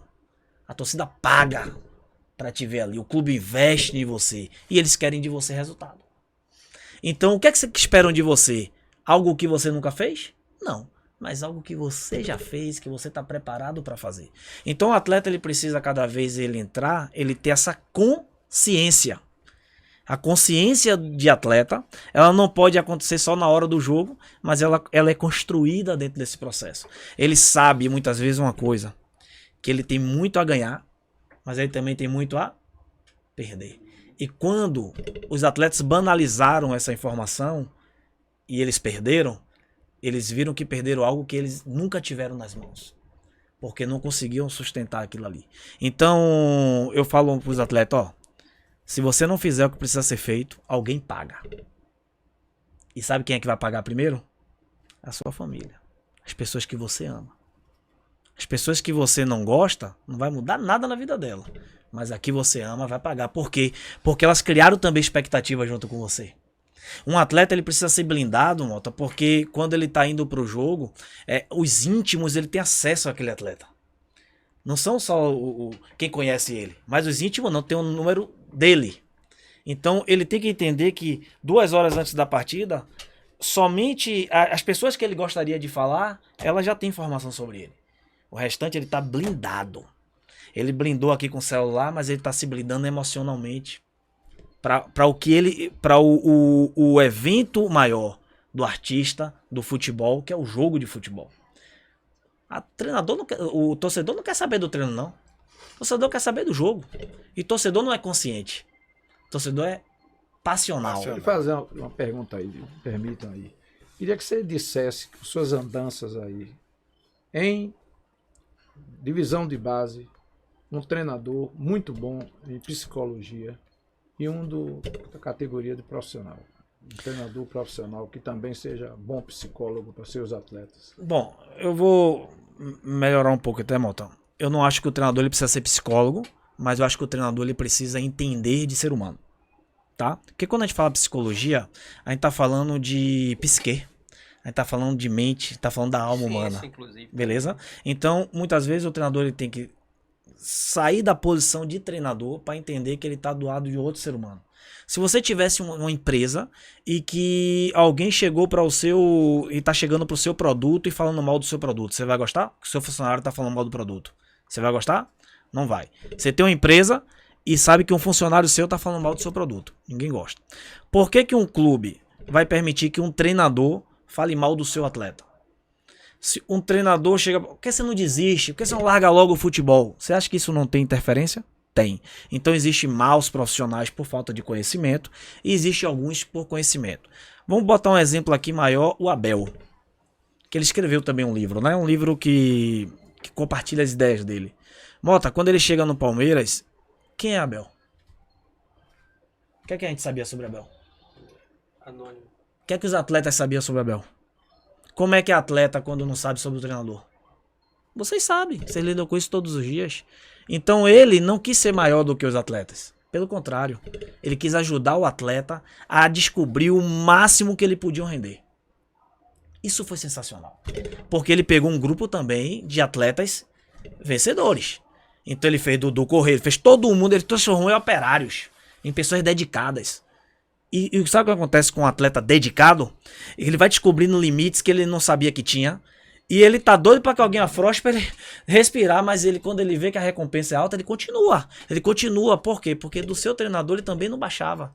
Ele mantinha também a pegada. Ele dava a cara para bater, ele também era energético com o time, mas ele blindava aquela galera. E o time fez dele um vencedor. Não é verdade? Sim. Do outro lado, a gente também via no Flamengo, chegou vários treinadores renomados. Mas que queriam impor a sua filosofia, impor a sua maneira. e não. Você não viu nenhum atleta depois falando assim, ó. Que ser humano incrível. Porque é isso que a gente fala das pessoas incríveis. Os atletas não falam do o treinador que ensinou ele a chutar uma bola, a fazer. Ele lembra de quando foi tratado como ser humano. Então eu conheço alguns treinadores hoje, porque hoje para trabalhar com formação é importantíssimo isso. Aqui na Bahia eu conheci vários treinadores e eu me lembro de uma conversa que eu tive com um treinador nessa grande fase que ele está vivendo e eu quero que ele veja isso porque eu sou muito grato àquela conversa. Foi com o Wesley Carvalho. A maturidade que esse cara teve ao sair daqui desse ambiente e se perceber em um ambiente que ele precisava também aprender. Isso foi muito bom porque eu me lembro no dia que ele foi, tanto ele como o Jumeu, eu falei assim, ó, cara, vá para aprender, porque vocês já sabem muitas coisas. E lá, ele no Atlético, a gente teve um momento junto, ele não era o treinador principal, e ele me falando sobre lidar com pessoas, sobre gestão de vestiário, sobre desenvolver o atleta, sobre como o atleta precisa olhar para o treinador e ver que o treinador definiu um limite, mas ele não arrega. Ele está nesse limite. Então o atleta ele vai entregar o que ele tem. Então o treinador ele precisa entender de pessoas. A minha pergunta é: quantos cursos, quantos livros você leu sobre periodização, sobre treinamento, sobre desenvolver técnico tático? E quantos livros você leu sobre pessoas? Se você trabalha com pessoas, você tem que entender de pessoas. Alguns treinadores reclamando comigo, contando sobre alguns relacionamentos, algumas dificuldades, eu indiquei um livro, vou indicar um livro também aqui para todo mundo que está aqui. Ponto de Mudança. É um livro que na capa dele tem o Caminho das Pedras. Ponto de Mudança. Você sabe o que é esse livro, mano? Você tem que ter uma capacidade muito boa para você relacionar isso com o futebol. Porque esse livro é falando sobre a Bosch, sobre o processo de reestruturação da Bosch e que ela ressurgiu e reestruturou a partir de 2 funcionários. Tinha um produto bom, tinha uma estrutura boa, mas precisava ter funcionários bons. Funcionários que entendessem qual era o objetivo, para onde eles queriam ir. A partir do momento que eles entenderam isso, eles começaram a ter um resultado e retomar a sua sequência. Então isso tem a ver também com a autoestima que a gente fala. Aqui a gente passou por um momento aqui na Bahia e que a gente ficou um pouco, eu vendo vários comentários, né? Porque vendo profissionais de fora. E sempre aquele comentário, só será que a gente não tem treinadores bons o suficiente, precisa vir de fora? Hoje a gente fala em contexto de Brasil, né? Mas a gente sempre teve realmente profissionais bons. Mas os outros profissionais que vinham, eles também vinham com alguma coisa. Que tal a gente aprender com eles também, cara? Eles aprendem comigo, eu aprendo com ele, e a gente junto vai dar uma nova cara para o modelo, para o novo Bahia, para o novo futebol, para um novo momento. E eu me lembro de um treinador que veio de um time de fora, e ele veio com status que já teve na seleção, e ele chegou no vestiário, e eu tive a oportunidade de estar presente, ter acesso a isso. Ele chegou para jogar contra no Bahia, chegou para jogar contra um clube grande, o Internacional, e ele falava assim: olha, vamos segurar, vocês sabem, né? Ali é o Internacional, então a gente tem que, vamos ver como é que eles vêm, vamos tocar bola, porque senão eles podem atropelar a gente e não fica bonito a gente, nossa estreia, a gente tomar uma goleada. Aquilo foi um desrespeito. Foi um desrespeito a mim, foi um desrespeito a todos nós. E aquele profissional, ele não estava inserido no lugar, ele não conhecia o lugar que ele estava inserido. E os garotos já estavam com a autoestima baixa, porque já eram uma geração que não vinham ganhando, e recebe um treinador daquele jeito. Jogou lá pra baixo. E jogou lá pra baixo. Não. Eu falei, não foi isso que eu aprendi. Quando a gente tava treinando daqui, os outros times ficavam preocupados. Eu quando saí daqui, só o status de ter treinado no Vitória já me dava uma... Todo mundo queria ver. Eu não era moto. Quantos jogadores eram dispensados que apareciam nos times grandes? Então eu falei, pô, isso é um desrespeito. E eu fui. Conversei com o treinador, expliquei pra ele a situação, falei com o coordenador. Porque isso é que a gente não pode admitir. Mas aprender uns com os outros e ensinar aquilo que a gente sabe, isso é fundamental no processo. Wellington, deixa eu te perguntar uma coisa. Religião no futebol traz de fato alguma ajuda nessa questão do fortalecimento mental? Como é que você vê? Teve um movimento no passado, acho que década de 90, ou acho que sim, com Baltazar, aquela turma toda, né, Atletas de Cristo, né?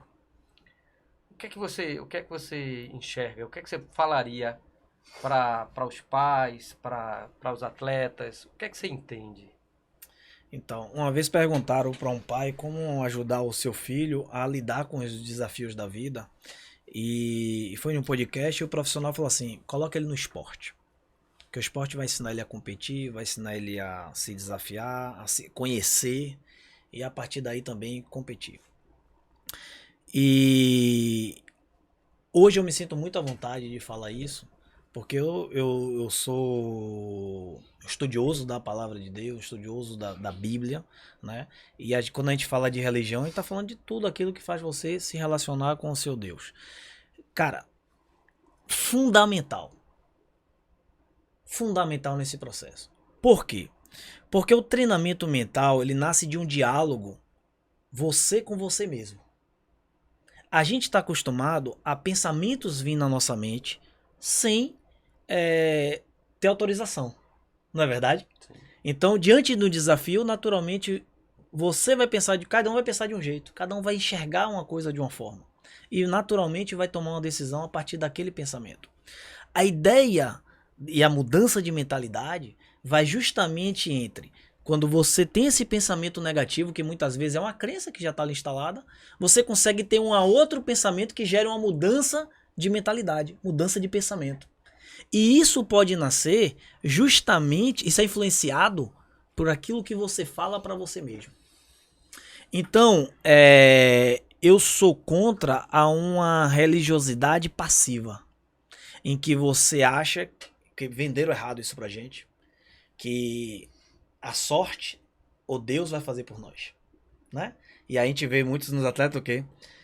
Deus no controle, Deus no comando. Quem não já escutou isso? Uhum.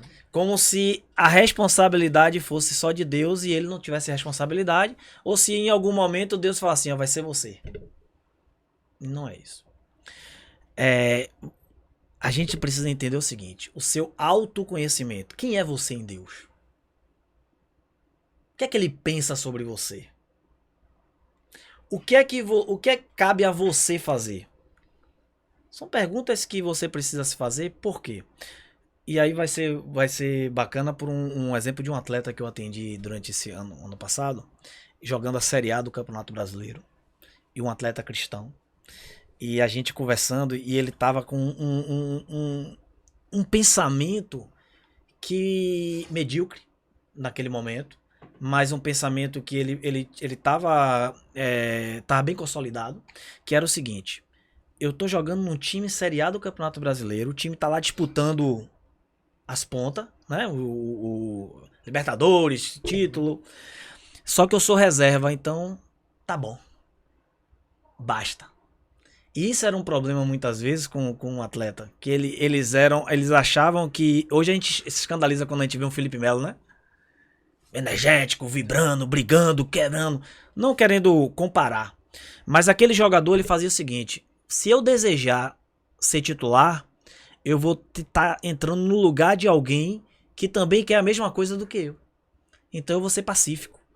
E como gerar nesse atleta o entendimento do seguinte: quanto mais você evolui, quanto mais você quer, quanto mais você trabalha para fazer, mais você impulsiona o outro a melhorar. Se ele não melhorar, você pede passagem, amigo. E aí eu tava trabalhando com ele as 5 rodadas finais do Brasileiro, porque ele já tava convencido em ser reserva. Cara, a mentalidade mudou. Mas não mudou porque os torcedores ficavam entrando e dizendo assim, ó, você merece ser titular, você merece... Não. Foi porque ele entendeu que na missão dele, ele estando ali, a mensagem que ele carrega, que tá dentro dele, vai ser ouvida por mais pessoas. Isso foi o maior motivador. Então, ele alinhou o pensamento dele com o pensamento de Deus, que é o quê? Eu preciso mostrar o meu melhor para que as pessoas vejam que o melhor está em mim. E nessa mudança de mentalidade, isso vai fazer com que toda uma vida ela entre no eixo. Sim. Não é verdade? Porque quem acredita em Deus tem que acreditar que Deus também, ele caminha por princípios. Você planta, você colhe. Princípios. A lei da semeadura. Então, o que é que ele fez? Plantou. Quando chegou na hora de colher, colheu a abundância. Porque Deus é abundante. E aí esse cara terminou esses 5 jogos como titular, conseguindo uma grande vaga para a sua equipe, para jogar um campeonato no cenário internacional. Como é que tá essa autoestima desse cara? Como vencedor. E como vencedor, qual o seu posicionamento? Não é diferente? Sim. Então, muitas vezes, irmão, tá a vida pedindo protagonismo e você não pode se esconder se você tem algo mais para mostrar. E é isso que a gente precisa despertar também nesses atletas. Você tem, cara, me mostre. E desafiar, estimular o atleta a ser desafiado, a querer cada dia ser melhor. Esse é o conceito de atleta. Colocar mente e corpo a serviço de um esporte. Vem te pergunta outra coisa também, né? A gente ouve muito, lê também. A prática da meditação, em algum momento, é utilizada por você para buscar essa concentração, essa... Dentro do nosso treinamento, Reginaldo, dentro da nossa preparação, a gente precisa primeiro entender qual é o estado atual do atleta. Em que momento ele está, de percepção. Porque às vezes o modelo que deu certo com um, ele pode não dar certo para o outro. Sim. Então, a gente descobre quem é as pessoas à medida que ela fala. À medida que você fala, você revela o que você acredita, você revela o que é importante para você e você revela também quais são os seus paradigmas. E aí dentro da espiritualidade você revela também os seus princípios. Porque crença já é uma frase que chega antes. Quando você olha para uma coisa, o que é que aquilo diz para você? Aquilo é uma crença, mas vai ser diferente para todo mundo, como valores são diferentes para todo mundo. Então, em que momento que a gente vai indicar a meditação? Que nada mais é um momento em que é ele com ele mesmo. É um momento em que você coloca os sentidos somente canalizado para você, né? E você esquece, acalma a mente. Acalma a mente. Tomar decisões com a mente com muita informação é sempre perigoso. Não é verdade? Então, aquele momento ali é um momento de acalmar a mente. Vamos pensar em um jogador que está jogando uma competição e que as oscilações que existem no futebol e nas competições, né? Uma hora tá jogando, outra hora não tá, uma hora vai bem, outra hora vai mal, uma hora ele foi protagonista e de sucesso, televisão, daqui a pouco outra hora ele não, ninguém tá falando dele. A cabeça do jogador, o emocional, ele vai estar sendo envolvido. Então, mas toda vez que ele precisa de algo importante, ele precisa ter um momento com ele mesmo. Então, esse ponto de meditação, ele pode começar com a leitura, ele pode começar com a música, ele pode começar com o silêncio ou com um bom café. Então, o atleta ele vai sendo, durante essa preparação, a gente vai trabalhando o despertar da consciência desse atleta. Eu trabalhei com um atleta esse ano que ele veio de alguns insucessos. E nesses insucessos mostrou para ele que ele já não era capaz de alcançar as coisas que ele sonhava quando ele tinha 17, 18 anos. Já é profissional, 24 anos. Então já tomou algumas porradas da vida. E estava jogando nesse ano no campeonato na primeira divisão. E que era um grande momento da vida dele. Só que ele não tinha responsabilidade assim de ser titular principal, porque o titular da posição dele era nada mais, nada menos do que um jogador campeão mundial, né? E com grande nome no mercado. Então ele estava ali fazendo o trabalho dele, mas a gente entendeu o seguinte, precisava reconstruir todo o caminho que trouxe ele até ali, para que dali ele pudesse acreditar de forma diferente no desafio que viria. O que é que faz com que a gente ande, que a gente se movimente? É se tem algo lá na frente que você quer alcançar, não é verdade? Costumamos chamar isso de meta. Sim. Sem meta, você tá à toa. Você tá indo para qualquer lugar. Então ele trabalhou uma meta e a meta ousada. Sabe o jogador que tá de reserva e ele faz assim, ó, vou fazer 10 gols e vou ser o melhor jogador da competição? Dá vontade de dar risada, né? Uma pessoa com uma leiga, ela vai dar risada. Mas você faz aquele cara acreditar, mas ali até onde a mente dele teve capacidade de ir. Agora é o seguinte, qual é o desafio? Você caminhar até essa meta. E aí entra as ondulações, entre os resultados do dia a dia. Esse atleta com 3 partidas de reserva, ele começa a entrar no segundo tempo, 15 minutos, 20 minutos, se machuca, fica 5 rodadas sem jogar. Ou seja, cada vez mais distante da meta. Eu lembro de uma sessão, ele falou assim, cara, eu coloquei a meta lá, mas, tipo assim, já não vai dar certo. Cara, mas ele tinha um compromisso. O compromisso dele era, não aceito menos do que o meu melhor. E ele, reserva, ele continuava dando o melhor dele. E todo dia desafiando. E quando ele precisava melhorar alguma habilidade, ele treinava no turno oposto, ele fazia algo mais, acreditando que aquilo ia mudar. Esse cara que é do cenário nacional, campeão mundial, saiu do clube. Ele começou a ter mais oportunidades, começou a jogar, começou a ganhar confiança, começou a fazer gol e começou a coisa acontecendo. E sabe aquela coisa no futebol que começa a avançar? E começou. Ele terminou esse ano campeão nacional e considerado o melhor estrangeiro. Mas foi o Wellington Júnior? Não. Ele destravou o potencial que já existia nele. Quando você coloca uma meta na sua vida, sua mente já foi lá. Ela já disse pra você que é possível. O que você precisa fazer agora é avançar. E aí tem aquela regrinha. Mire na lua. Se você errar, você pega numa estrela. Não é verdade? Então, assim, eu acredito que a mentalidade, ela sempre existiu no futebol. E agora, claro, ela sempre existiu no futebol porque é vida, né? Não existe vida humana sem mente, sem tomar decisões, sem... Mas eu acredito que existe um jogador confiante e um jogador sem confiança. E acredito que cada vez mais os profissionais precisam entender de saúde mental, sim, mas também entender de como você pode usar a mentalidade, né, para poder ter performance. Porque alta performance é uma negociação que você faz com o ambiente que você está. Quando eu não acredito que eu sou capaz, não adianta você me dizer que eu sou. Eu não acredito, tá bloqueado. Mas quando eu acredito que eu sou capaz, você pode me ajudar a avançar um pouquinho mais. Não é verdade? Agora, como essa linguagem é colocada para um jovem da base? Porque em algum momento, depois de uma maturação, a gente percebe isso com tranquilidade, mesmo pecando, errando, não seguindo. Mas um jovem, em alguns momentos, ele não tem aquele senso de importância para isso. Ou seja, ele não acredita muito ainda. É tudo muito... Como você convencer ao menino da base que isso é necessário? Pronto. E a gente precisa entender que idade é esse menino da base e quem é ele, né? Vamos lá, aquele menino também que veio sem informações, muitas vezes um lar destruído, né? O pai é alcoólatra, a mãe não acompanha ele no futebol e ele tem toda aquela dificuldade.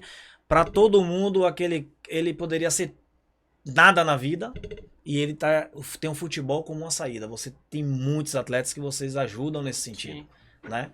Que precisa de alguém para poder ajudar ele no seu destino. E esse garoto, ele tem muito talento, pouca informação e muita capacidade para fazer merda, para tomar decisões ruins.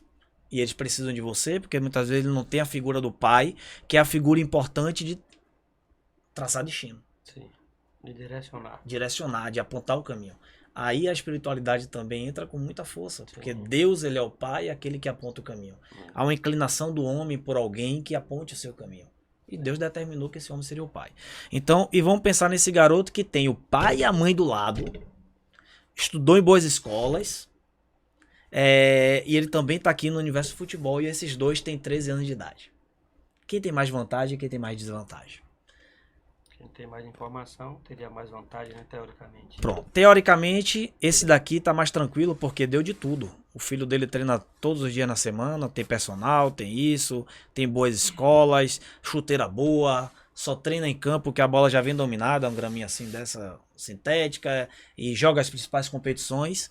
Mas aquele menino tá lá chutando bola na parede, jogando com adultos, sobrevivendo, lutando.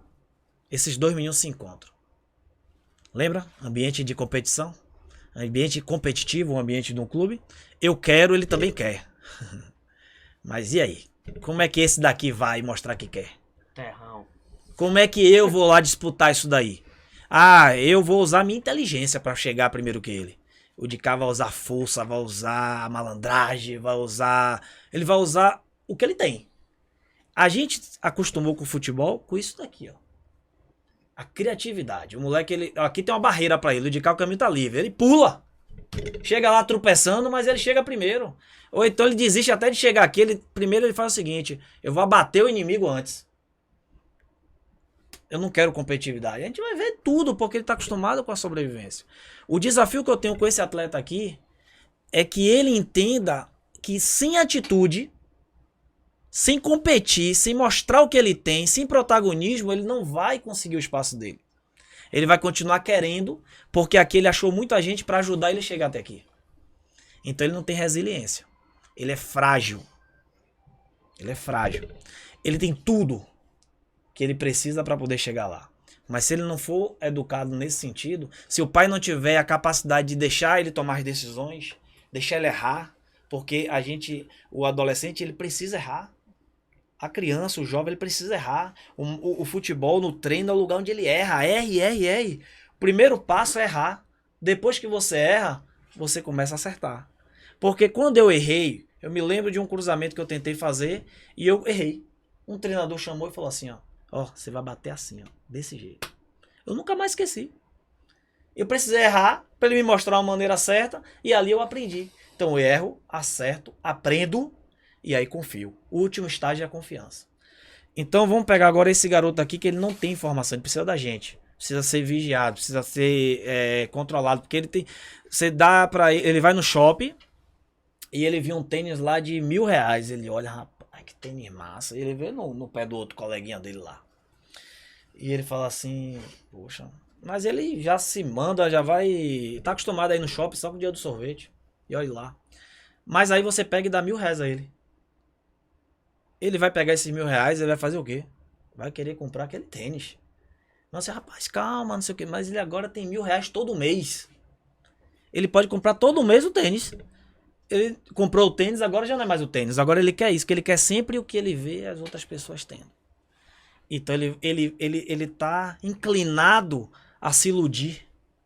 Enquanto o futebol tá dizendo para ele o seguinte, cara, o seu talento fez com que você chegasse até aqui.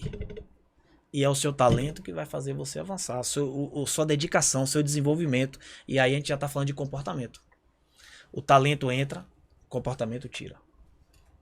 A gente tá acostumado com esses atletas chegando.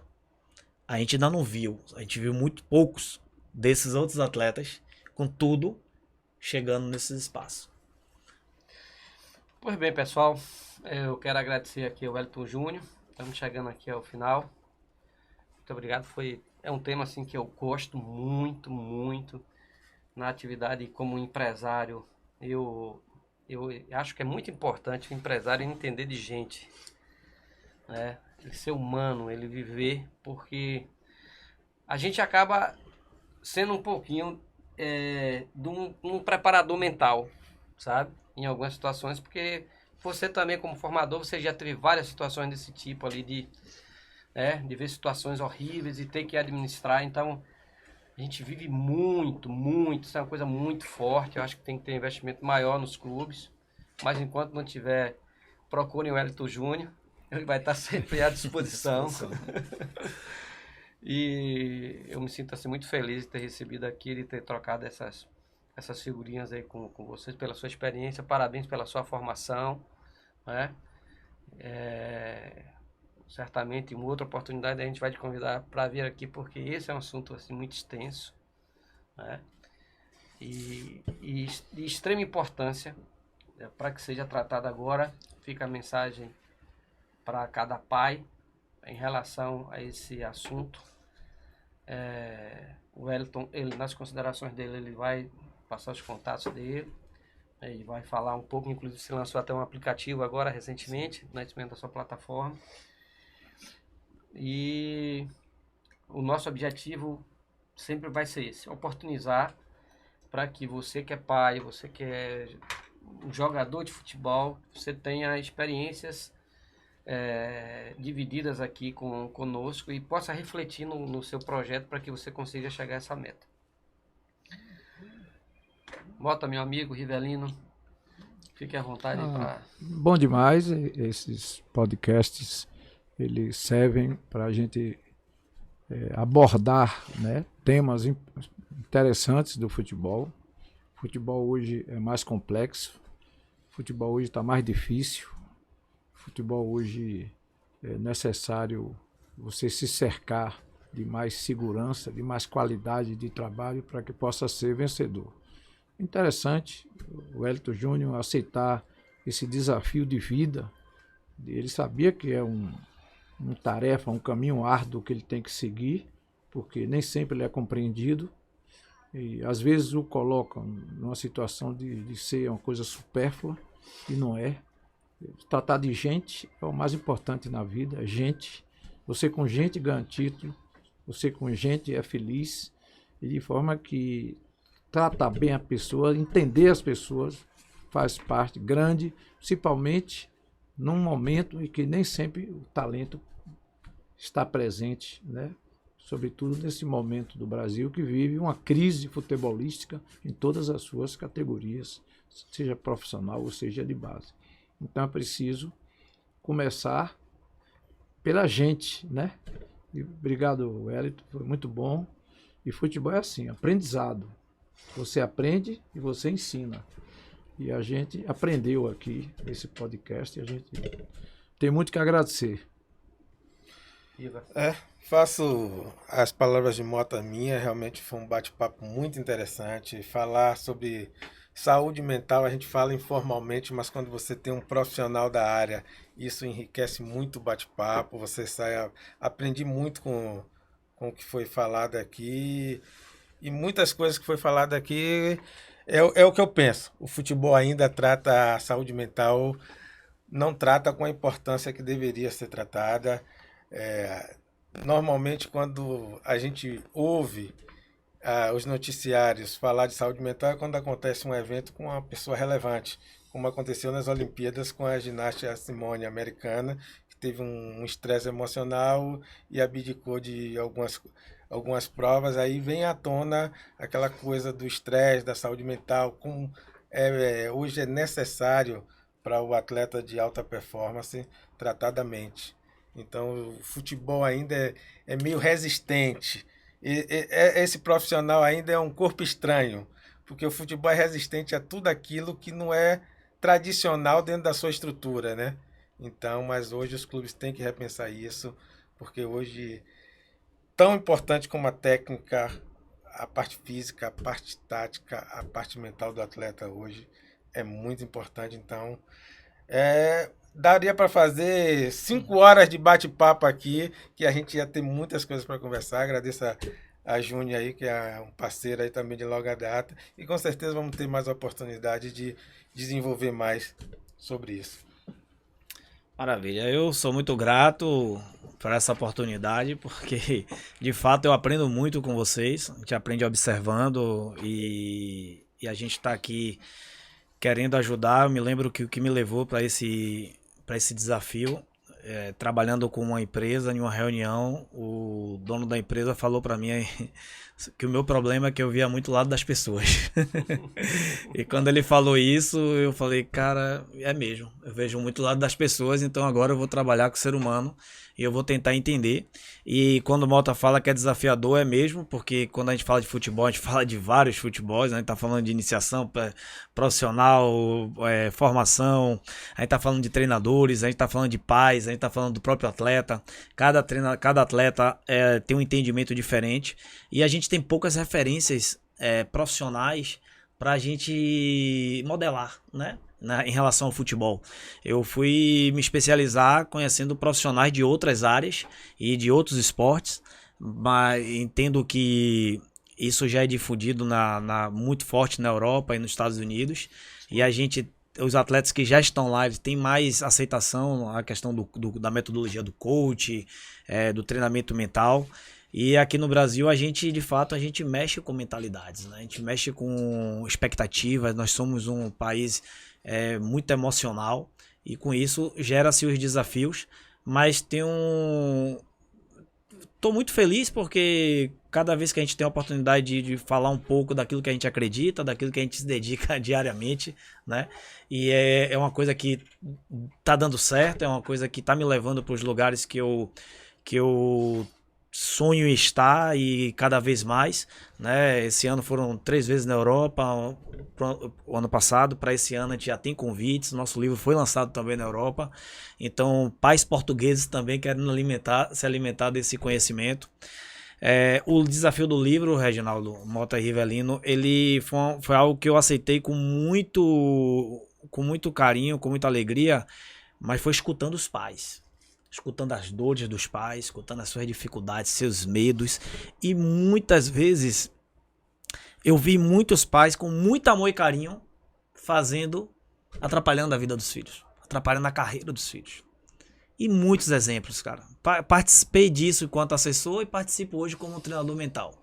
Os pais com muito amor e carinho atrapalhando, tomando decisões erradas, mas com muito amor pelos seus filhos.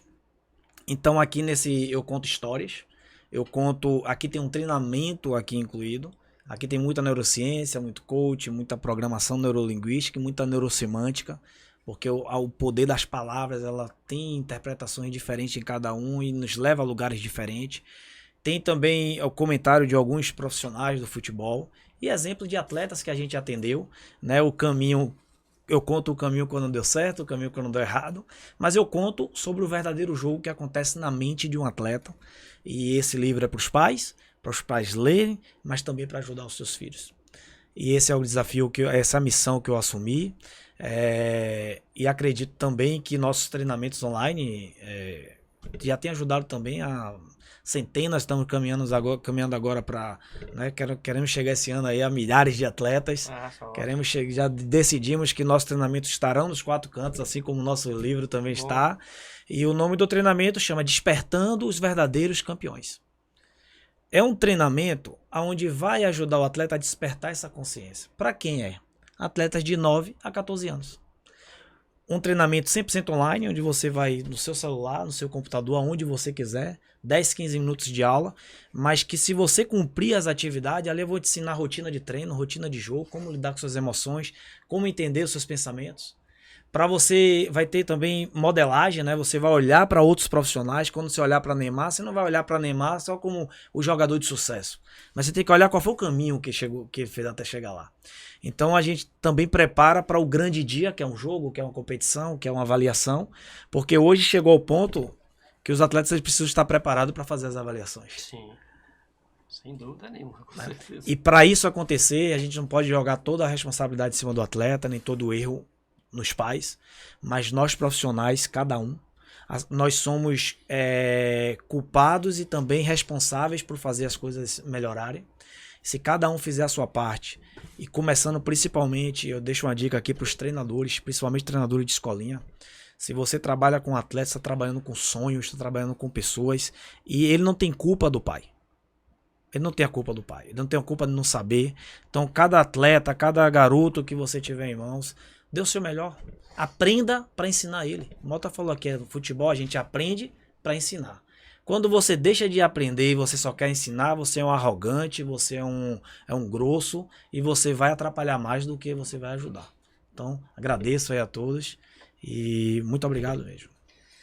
Pois bem, pessoal, finalizamos aqui. Mais uma vez agradecemos aí a companhia de vocês. Eu peço para que vocês compartilhem esse vídeo aqui no YouTube, no nosso canal. Recomende o nosso canal para outras pessoas. Também acompanhem o nosso perfil aí no Instagram, Aprendendo_Futebol. A nossa proposta sempre vai ser essa, dividir essas experiências com convidados, juntando com a experiência que nós temos, para de alguma forma contribuir para que esse seu filho aí, seu neto, seu sobrinho, seja um jogador de futebol. Grande abraço, até a próxima. Maravilha.